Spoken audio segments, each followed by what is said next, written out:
Roman Catholic అద్భుతమైన సంస్థ. ఈరోజు మన భారతదేశంలో క్రైస్తవ్యం నిలవబడిందంటే ఓ రకంగా రోమన్ క్యాథలిక్ పుణ్యమే. అద్భుతం, చాలా గొప్ప సంస్థ.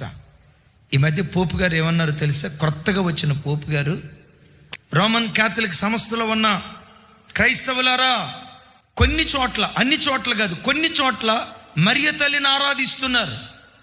ఇక మీదట మన రోమన్ క్యాథలిక్ మిషన్లో మరియ తల్లిని మనం ఆరాధించకూడదు, యేసును మాత్రమే మనం ఆరాధించాలి.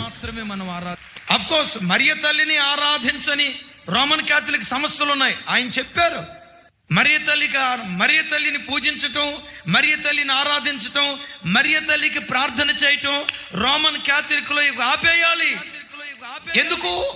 కొందరు దేవదూతల ఆరాధన యందు ఇచ్చగలిగి దేవదూతల ఆరాధన చేస్తూ దేవదూతల ఆరాధన